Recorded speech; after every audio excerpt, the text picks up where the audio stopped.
नमस्कार दोस्तों, स्वागत है आपका हमारे चैनल विद्यावाहिनी बिहार पर। इस चैनल पर हम अपलोड करते हैं बिहार बोर्ड के बच्चों के लिए वीडियोस। यह वीडियो कक्षा 8वीं की पुस्तक सामाजिक, आर्थिक और राजनीतिक जीवन का दूसरा अध्याय धर्मनिरपेक्षता और मौलिक अधिकार का है। हम इस चैनल पर कक्षा 8 और कक्षा 7वीं की कई वीडियोस अपलोड कर चुके हैं। यदि आप उन वीडियोस को देखना चाहते हैं तो चैनल को सब्सक्राइब करके आप वे वीडियोस को देख सकते हैं। इसके अलावा लिंक सब्सक्रिप्शन में भी दिया हुआ है। तो शुरू करते हैं धर्मनिरपेक्षता और मौलिक अधिकार।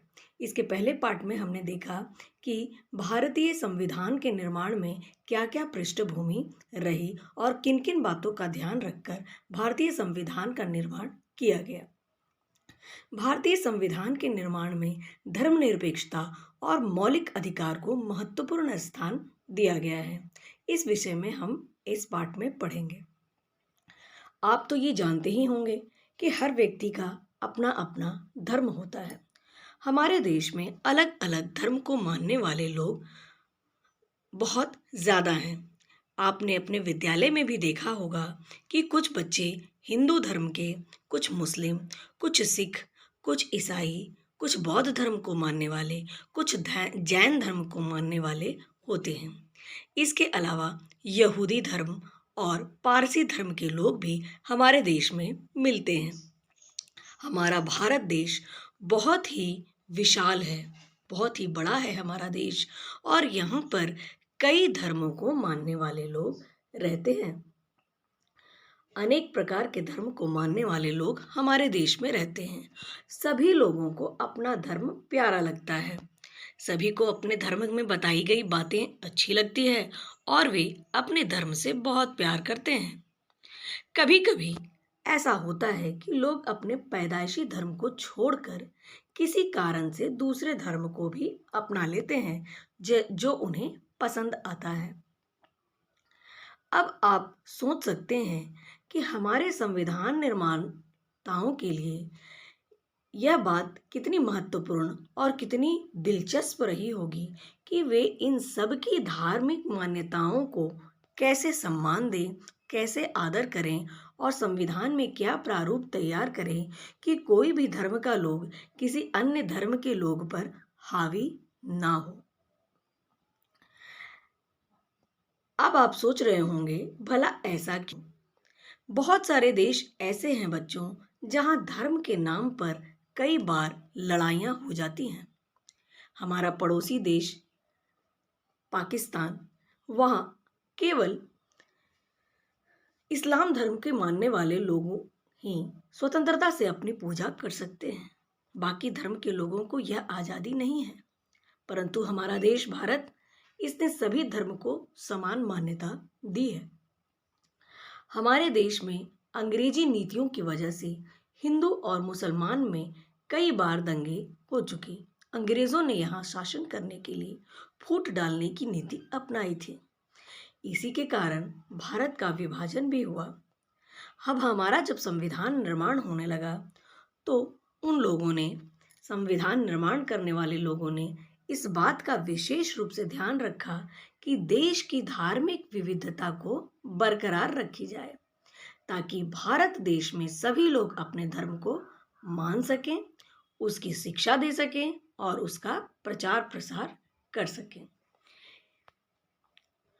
तो इस उद्देश्य को प्राप्त करने के लिए हमारे संविधान में धर्मनिरपेक्षता को मूल माना गया। हमारा देश धर्म में निरपेक्ष रहेगा। किसी भी धर्म को कोई विशेष मान्यता नहीं है। सभी धर्म के लोग अपने अपने धर्म का अनुसरण कर सकते हैं। उसकी शिक्षा, प्रसार कराने की उन्हें आज़ादी दी गई है।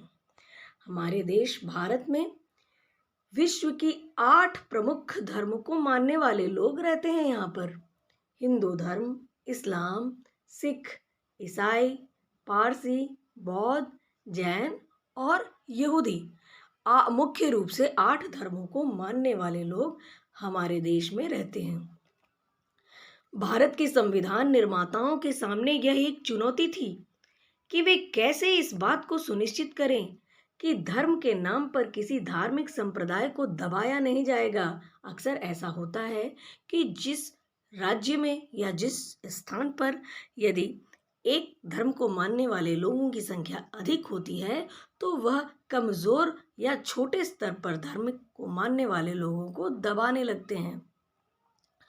यदि किसी एक धर्म के मानने वाले के लोग बहुमत में हों और उसी धर्म के लोगों के हाथ में सत्ता भी हो, तो यह आवश्यक है, सुनिश्चित करना यह जरूरी है कि किसी भी धर्म के को मानने की आज़ादी किसी भी व्यक्ति से छीनी नहीं जाएगी। यह तब होगा जब संविधान में इसका प्रबंध होगा, जब बहुमत वाली सत्ता को यह डर होगा कि यदि हम इनके साथ जाति करते हैं या इन्हें दबाने की कोशिश करते हैं, तो ये हम पर हावी हो सकते हैं। यह संविधान के अनुरूप नहीं होगा।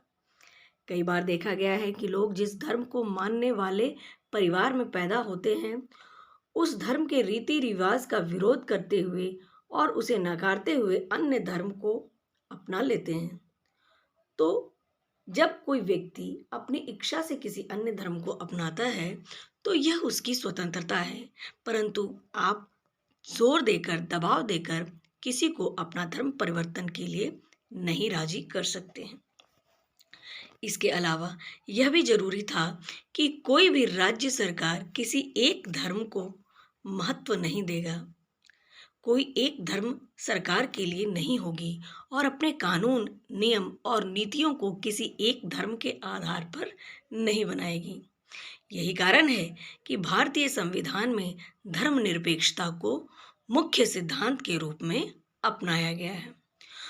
यही सब कारणों की वजह से हमारा संविधान धर्मनिरपेक्ष, हमारे संविधान की एक मौलिकता है, जिसमें किसी भी धर्म को कोई विशेष मान्यता नहीं है। सभी लोगों को अपने धर्म का अनुसरण करने की आज़ादी है, अपना पूजा पाठ करने की, अपने मंदिर मस्जिद बनवाने की और अपने शिक्षा दीक्षा और अपने धर्म का प्रसार प्रसार करने की आज़ादी है।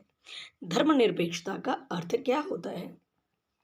धर्मनिरपेक्षता का अर्थ है कि भारत के संविधान के अनुसार सभी लोगों को अपने अपने धार्मिक मान्यताओं और तौर तरीकों को अपनाने की पूरी पूरी आज़ादी है। राज्य के सामने सभी धर्म समान हैं। सिर्फ इसलिए कि किसी एक धर्म को मानने वाले लोग अधिक संख्या में हैं, उनको राज्य की तरफ से कोई विशेष स्थान या रियायत नहीं दी जाती। भारत के सामने धर्म के नाम पर किसी भी प्रकार की कोई चर्चा आप सरकार में नहीं कर सकते।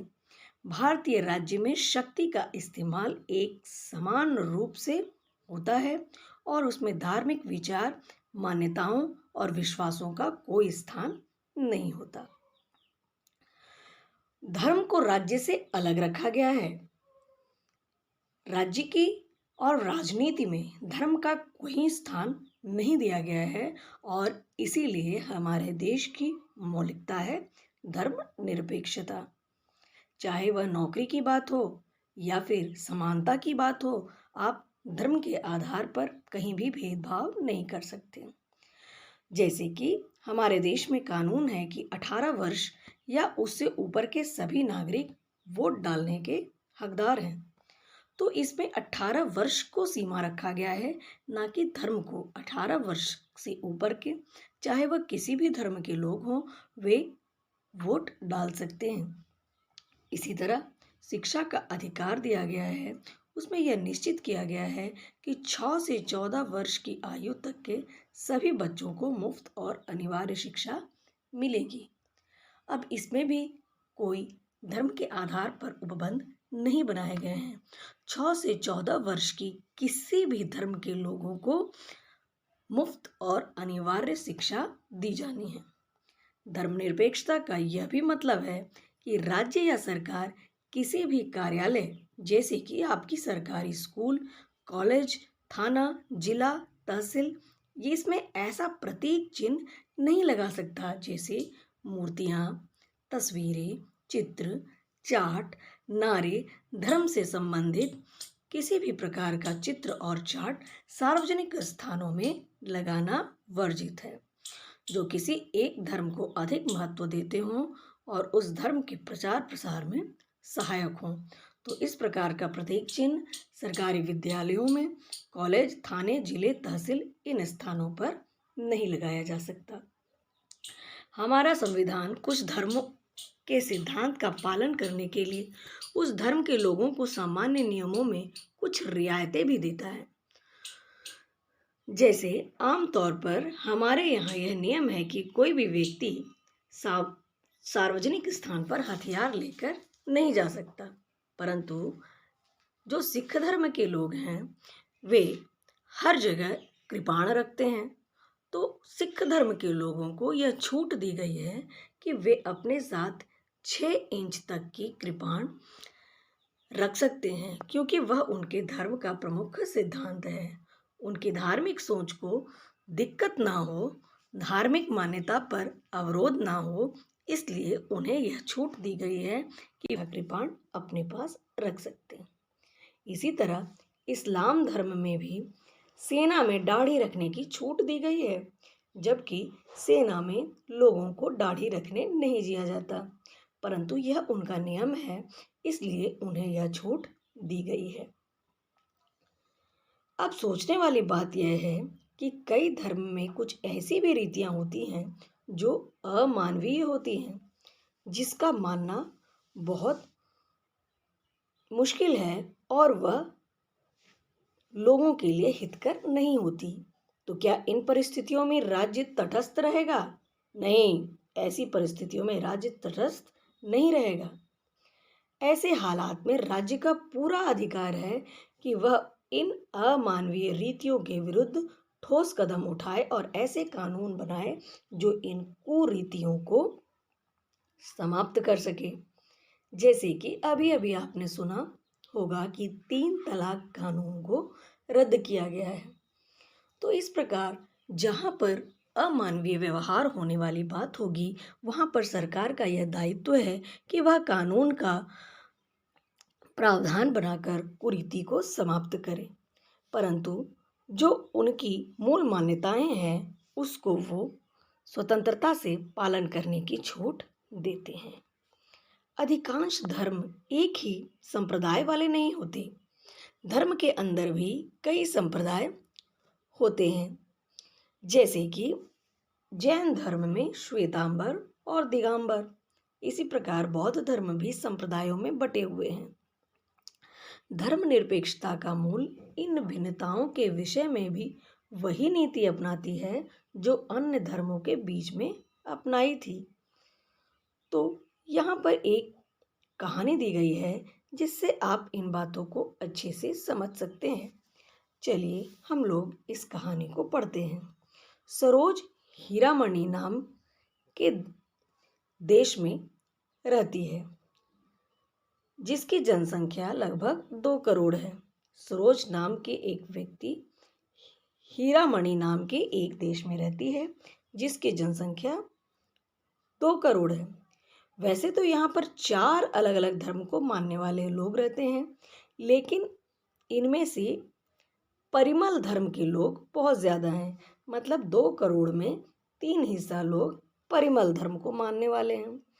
इन सभी धर्मों के अपने अपने भगवान और अपनी अपनी धार्मिक विचार है, लेकिन परिमल धर्म के अलावा राज्य के ने अन्य धर्मों के लोगों पर कई तरह के प्रतिबंध लगाए हुए हैं। जो छोटे छोटे धर्म को मानने वाले लोग हैं उन पर प्रतिबंध है लगा हुआ। सरोज का परिवार मीनल धर्म को मानता है। यह कोई छोटे से धर्म को मानने वाला परिवार था और उसे अक्सर यह लगता है कि शायद उसका परिमल धर्म से किसी तरह से कम है। उसको ऐसा लगता है कि मेरे धर्म में जरूर कुछ कमी है, इसलिए सरकार ने हमारे धर्म को मान्यता नहीं दी है। तभी तो उन्हें सरकार ने आज़ादी से अपने धर्म को मानने की छूट नहीं दी है। इस बात से परेशान एक दिन वह अपनी माँ से पूछता है, माँ, हमारे देश में हमारा अपना कोई सार्वजनिक धार्मिक स्थान क्यों नहीं है जहाँ हम जाकर अपनी पूजा कर सकें? तो जिस देश में धर्मनिरपेक्षता नहीं है, एक धर्म का कोई देश होता है, तो वहाँ दूसरे धर्म के लोग अपना सार्वजनिक धार्मिक स्थान नहीं बना पाते। जैसे कि पाकिस्तान में हिंदू लोग मंदिरों में जाकर पूजा नहीं कर पाते। इस पर सरोज की माँ कहती है, हमारे देश के संविधान में परिमल धर्म को ही राज्य का मुख्य धर्म मान लिया है और उसी धर्म के लोग को अधिक महत्व दिया गया है और हमारे धर्म को यहाँ कोई मान्यता नहीं है। जैसे परिमल धर्म के अलावा अन्य धर्म के लोग अपने घरों में पूजा पाठ कर सकते हैं, लेकिन वे किसी भी सार्वजनिक स्थल पर अपना कोई धार्मिक त्योहार नहीं मना सकते। तो इस प्रकार हमने देखा कि जहाँ पर धर्मनिरपेक्षता नहीं है, वहाँ छोटे छोटे धर्म को मानने वाले लोग जिसकी संख्या कम है, उन्हें धार्मिक स्थानों पर पूजा पाठ करने की आज़ादी नहीं होती। इसके अलावा हीरामणि में सरकारी छुट्टियों भी केवल परिमल धर्म के पर्वों के लिए ही होता है। जैसे कि हमारे देश में हमने देखा है कि हम ईसाइयों और सिखों सबों के पर्व में हमारे देश में छुट्टियां दी गई है, लेकिन जो देश धर्मनिरपेक्ष नहीं होता, जो एक धर्म को मानने वाला देश होता है, वह अपनी सरकारी छुट्टियां केवल उसी धर्म के अनुसार तय करता है। तुमने अपने विद्यालय में देखा होगा कि वहां पर उन्हीं के देवी देवताओं की तस्वीर होती है। तो इन लोगों को ये छूट होती है कि वे सरकारी कार्यालयों में हर जगह अपने अपने देवी देवताओं की तस्वीर लगा सकते हैं। सरोज तो नक्कर बोली, यह बात तो बिल्कुल गलत है माँ। सरोज को अब समझ आ गया कि क्यों उसकी धर्म को मान्यता नहीं है और परिमल धर्म को मान्यता है, और अब उसे यह लगने लगा कि यह बात तो बिल्कुल ही गलत है। अरे बेटी, इसे छोड़। हमारे देश के प्रमुख पद जैसे राष्ट्रपति, प्रधानमंत्री और न्यायाधीश, इन सब पर भी केवल परिमल धर्म के लोग ही बैठ सकते हैं। तो जिस देश में धर्मनिरपेक्षता नहीं है, वहाँ जो देश एक धर्म को मानने वाला है, वहाँ उसी धर्म का लोग बड़े बड़े पदों पर आसीन हो सकता है। तो माँ, क्यों ना हम अपना धर्म छोड़कर परिमल धर्म को अपना लें। तो कहता है कि क्यों ना, जब परिमल धर्म के लोगों को ही सब चीज़ मिलनी है, तो हम अपना धर्म को छोड़कर परिमल धर्म को अपना लेते हैं। नहीं, हमें इसकी इजाज़त नहीं है। तो माँ, हमारा धर्म क्या किसी बात में परिमल धर्म से कम है? ऐसा नहीं है। सभी धर्म की अलग अलग विचारधाराओं पर आधारित होती है। कोई भी धर्म बड़ा या छोटा नहीं होता। यह तो संख्या की बात है कि वे बहुमत में हैं और हमारा संख्या कम है। तो परिमल धर्म को केवल इस वजह से छूट मिली क्योंकि उस देश में उसकी संख्या अधिक थी। इस प्रकार हमने देखा कि जो देश धर्मनिरपेक्ष नहीं होता, तो वहाँ पर एक धर्म के लोग बाकी धर्मों से किस प्रकार अलग होते हैं और किस प्रकार दूसरे धर्म के लोगों को दबाया जाता है।